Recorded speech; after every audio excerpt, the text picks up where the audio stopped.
আসসালামু আলাইকুম। সবার কি অবস্থা, কেমন আছেন? আশা করি সবাই অনেক ভালো আছেন। তো অনেকদিন পর আপনাদের মাঝে আরেকটি ভিডিও নিয়ে চলে আসলাম আই লাভ টু ট্রাভেল এই চ্যানেল থেকে। আশা করি সম্পূর্ণ ভিডিওটি আপনাদের অনেক অনেক ভালো লাগবে। আর যদি ভালো লেগে থাকে তাহলে কিন্তু অবশ্যই কমেন্ট করে জানিয়ে যাবেন। আর যদি আপনি আমার চ্যানেলটা এখনো সাবস্ক্রাইব করে না থাকেন তাহলে কিন্তু অবশ্যই সাবস্ক্রাইব করে বেল বাটনটা অন করে রাখবেন। যাতে নতুন করে আমি একটা ভিডিও দেওয়ার সাথে সাথে আপনি নোটিফিকেশন পেয়ে যান। আর আপনি আপনার সুবিধা মতো অবশ্যই আমার ভিডিওটা দেখে দিবেন। তো যাই হোক, আজকে আপনাদের যে বিষয়টা দেখানোর চেষ্টা করব সেটা হচ্ছে আমাদের টাঙ্গাইলের মধুপুর। আর এই মধুপুরের কিছু কিছু অংশ আপনাদের মাঝে তুলে ধরবো। তো ভালো লাগলে অবশ্যই সাথে থাকুন আর ভিডিওটি দেখতে থাকুন। আপনারা যারা জানেন না তারা কিন্তু আজকে শুনে নেবেন। আমাদের টাঙ্গাইলের মধুপুরটা কিন্তু আনারসের জন্য বিখ্যাত। হয়তো অনেকেই জানেন, আবার অনেকেই জানেন না। তবে আনারসের জন্য যে বিখ্যাত, এই বিষয়ে পরবর্তী যে ভিডিওটা আসতেছে সেখানে বিস্তারিত সবটাই দেখতে পারবেন। সত্যি কথা বলতে এই ভিডিওটা করার একটা উদ্দেশ্য ছিল, আমি রাস্তা দিয়ে যখন যাই তখন এই ছোটোখাটো বিষয়গুলো আমার মন কাড়ে। আপনারা কিন্তু অলরেডি জেনে গেছেন আমার এই সব প্রকৃতির দৃশ্যগুলো দেখতে ভীষণ ভালো লাগে। আর সব থেকে মেন কথা যেটা হচ্ছে, আপনি যে কোনো কাজই করেন না কেন, সেই কাজটা যদি মনে থেকে ভালোবাসা অর্জন না হয় তাহলে সেই কাজটা করতে পারবেন না। হয়তোবা আমার ক্ষেত্রেও তাই হচ্ছে। যেমন আমার ঘোরাফেরা করতে যেমনটা ভালো লাগে, তার থেকে বেশি ভালো লাগে সবুজ প্রকৃতি দেখতে, গ্রাম দেখতে, এইসব দৃশ্যগুলো দেখতে না অস্বাভাবিক লাগে। তো যাই হোক, আপনাদের কাছে কেমন লাগে তা কিন্তু কমেন্ট বক্সে জানিয়ে যাবেন। আর সত্যি কথা, যেখানে ভালোবাসা নেই সেখানে কোনো কিছুই অর্জন করা সম্ভব না। আর হয়তোবা জানি না এখান থেকে কি অর্জন করতে পারবো আর পারবো না। তবে অল্প দিনে কিছু কিছু মানুষের অনেকটা ভালোবাসা অর্জন করতে পেরেছি। যেমন ধরেন, অনেকেই কমেন্ট বক্সে এসে বলে অনেকেই নাকি আমার মাধ্যমে অনেক কিছু জানতে পারতেছে। তবে আমার কাছে অনেক ভালো লাগে যে আপনাদের এই সুন্দর সুন্দর কমেন্টগুলো আমার নতুন করে ভিডিও তৈরি করার অনেক উৎসাহ জাগিয়ে তোলে। তো যাই হোক, আজকে আমরা আপনাদের দেখাবো কি করে আপনারা টাঙ্গাইল মধুপুর বা ধনবাড়ি যাবেন। এবার বলে দিই আমি কিভাবে মধুপুর এবং ধনবাড়ি গিয়েছিলাম। আমি টাঙ্গাইল থেকে সোজা এই রাস্তাটা ধরে, এক রাস্তা, কোনো ডানে বামে তাকাতে হবে না। প্রথমে আপনার মধুপুর পড়বে, তার হাতের বামে গেলে হচ্ছে ধনবাড়ি পড়বে। তো যারা কিনা এই রাস্তাটা চেনেন না তারা কিন্তু অবশ্যই এই সাইনবোর্ড ফলো করে চলে যেতে পারবে। আর রাস্তার পাশ দিয়ে যাওয়ার সময় দেখতে পারবেন এরকম সুন্দর সুন্দর কিছু দৃশ্য, যা কিনা আপনার মনটাকে একদম শীতল করে দেবে। আমার কাছে কিন্তু একদম অসাধারণ লাগে। আর এই ফার্স্ট টাইম আমি এত সবজি একত্র সামনাসামনি দেখতেছি এবং প্যাকেজিং দেখতে কিন্তু আমার ভীষণ ভালো লাগতেছিল। তো তাদের সাথে কথা বলেও কিন্তু আমার অনেক ভালো লেগেছে। আমি কিন্তু টাঙ্গাইলের মেয়ে, আবারও বলতেছি, অথচ টাঙ্গাইলের আমাদের মধুপুর যে এতটা কাছে থাকা সত্ত্বেও এত সুন্দর সুন্দর দৃশ্যগুলো এতদিন মিস করেছি, সেই ভেবে আমার অনেক আফসোস লাগতেছে। তবে যাই হোক, ভিডিও তৈরি করার উদ্দেশ্যে তবুও আপনাদের সাথে একটু শেয়ারও করতে পারতেছি, আর আমিও একটু উপভোগ করতে পারতেছি। আর এই বাজারের নাম হচ্ছে গরম বাজার। আসলে নামটা খুবই ইউনিক, একদম একটা অন্যরকম একটা আনকমন নাম। আমার কাছে কিন্তু ভীষণ ভালো লেগেছে। তবে নামের সাথে কিন্তু বাজারের কোনো মিল নেই। এটা দেখতে একদম ঠান্ডা, মনে হচ্ছে যে কোনো লোকজন নেই। তবে এরকম বাজার, দোকান এগুলো আগে কিন্তু সিনেমাতে দেখা যেত। তবে যাই হোক, অনেক সুন্দর একটা বাজার, অনেক ভালো লেগেছে।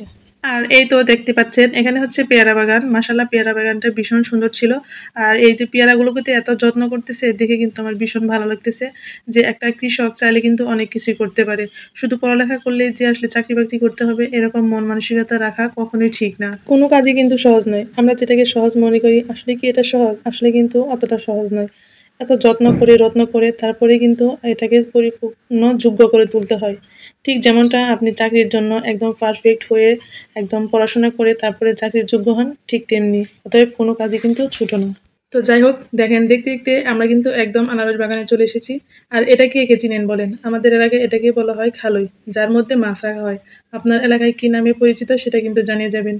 আর এই আনারস বাগান কে আজকে প্রথম দেখতেছেন সেটাও কিন্তু কমেন্ট বক্সে জানাবেন। তবে আমি কিন্তু এই অ্যাট ফার্স্ট দেখতেছি আনারস বাগান। আমাদের বাড়ির কাছে থাকা সত্ত্বেও এত সুন্দর জায়গা অনেক আগেই দেখা উচিত ছিল। তবে যাই হোক, আলহামদুলিল্লাহ, তবুও তো দেখতে পারলাম। হয়তো ভিডিও করার যদি চিন্তা ভাবনা না থাকতো তাহলে হয়তো বা আসা হতো না। তবে একটা কথা বিশ্বাস করেন আর না করেন, আপনাদেরকে বারবার একটা কথাই বলতেছি, আমার এখানে এসে এত পরিমাণ গরম লেগেছিল বা এতটাই কষ্ট হয়েছে, সেটা আপনাকে বলে বোঝাতে পারবো না। একদম হাত পা মুখ আমার মনে হচ্ছিল পুড়ে গেছে, এবং কি শরীর দিয়ে অঝরে ঘাম ঝরতেছিল, যেহেতু প্রচন্ড রোদ ছিল। তো যাই হোক, সব মিলিয়ে ভিডিওটি করতে পেরেছি, এটা আলহামদুলিল্লাহ। আর একটা কথা আপনাদের সাথে সতর্ক করে রাখি, সেটা হচ্ছে আমার এই ভিডিও দেখে আপনারা উৎসাহ হয়ে যদি কেউ এই আনারস বাগানে গিয়ে একদম বাগানের ভিতরে প্রবেশ করতে চান, তাহলে আপনি আপনার সুবিধা মতো সেফটি মতো তারপরে প্রবেশ করবেন। কেননা এই আনারস গাছের যে পাতাগুলো এখানে কিন্তু একদম ধারালো, মনে হচ্ছে যে কোনো মুহূর্তে, আমি কিন্তু কয়েকবার ব্যথাও পেয়েছি, হাতও কেটে গিয়েছে, আর শরীরেও লেগেছে। অতএব আপনাদেরকে একটু সতর্ক করে দিচ্ছি, কেউ যদি আমার এই ভিডিও দেখে আপনারা উৎসাহ নিয়ে বাগানের ভিতরে ঢুকতে চান চান তাহলে আপনারা আপনাদের সুবিধা মতো অবশ্যই ঢুকবেন। এখানে হচ্ছে আরেকটা জিনিস খেয়াল করে দেখবেন, ওই দেখতে পাচ্ছেন আনারস মানে বাগানের ভিতরে ভিতরে কলা গাছ লাগানো হয়েছে। দেখেন এক ঢেলে যাকে বলে দুই পাখি। তো যাই হোক, আসলে বুদ্ধি খাটিয়ে কিন্তু অনেক কিছুই করা সম্ভব। আর এই মধুপুরের আনারস কিন্তু আমাদের বাংলাদেশের মধ্যে একদম অনেক সুস্বাদু। আপনি শুনলে হয়তো অবাক হয়ে যাবেন, আমাদের এই টাঙ্গাইলের মধুপুরের আনারস, পেঁপে, তারপরে কলা প্রতিদিন 50 কোটি টাকা সেল করা হয়। তো যাই হোক, এই বিষয়ে এই সম্পূর্ণ বিস্তারিত আনারস বাগান সেল করার সম্পূর্ণ ভিডিও আমি আপনাদের সামনে খুব দ্রুত নিয়ে আসবো। তো তার আগে এই ভিডিওটা মানে আসলে শেয়ার করার একটাই কারণ, আসলে এখানে মানে এলাকাটা যে এতটা সুন্দর, যেহেতু অনেক কষ্ট করে ভিডিওটা করেছি, তো ভাবলাম যে কেটে ফেটে না দিয়ে আপনাদের সাথে একটু শেয়ার করি। আমার যেরকম ভালো লাগতেছে হয়তো আপনাদেরও ভালো লাগতে পারে। তো জানি না ভিডিওটি আপনাদের কাছে কেমন লেগেছে। আর ভিডিওটি যদি আপনার কাছে ভালো লেগে থাকে তাহলে কিন্তু অবশ্যই কমেন্টস বক্সে জানিয়ে যাবেন। আমাদের বাড়ির সামনে দিয়ে কিন্তু বিশাল নদী, তবে এরকম বিল আমি কখনোই দেখিনি। দেখেছি ময়লা আবর্জনা একদম নোংরায় ভরা, তবে এত সুন্দর বহমান পানি এত ধীর গতিতে চলতেছে এরকম দৃশ্য আমার এর আগে দেখা হয়নি। তো যাই হোক, আমার মন প্রাণ একদম জুড়িয়ে গেছে এরকম সুন্দর সুন্দর দৃশ্য দেখে। আপনার কাছে কেমন লেগেছে সেটা কিন্তু জানাতে ভুলবেন না। তো আজকের ভিডিওটি যদি আপনার কাছে ভালো লেগে থাকে তাহলে অবশ্যই আমার চ্যানেলটা সাবস্ক্রাইব করে আমার পাশেই থাকবেন, এবং কি সুন্দর সুন্দর কমেন্টের মাধ্যমে আমাকে উৎসাহিত করতে ভুলবেন না। তবে আরেকটা কথা বলে রাখি, আমার ভিডিওতে যদি আপনার কোনো অংশ খারাপ লেগে থাকে বা একটু ভুল ত্রুটি হয়ে থাকে অবশ্যই আপনি সেটা ক্ষমা দৃষ্টিতে দেখবেন।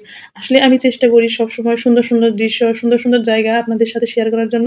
তবে জানি না কতটুকু পেরেছি, যতটুকু পেরেছি আলহামদুলিল্লাহ। তো যেতে যেতে একটাই কথা বলবো, সবাই কিন্তু চেষ্টা করবে সর্বোচ্চটা আপনাদের সাথে শেয়ার করার জন্য। তো সবাই ভালো থাকবেন, সুস্থ থাকবেন। আল্লাহ হাফেজ।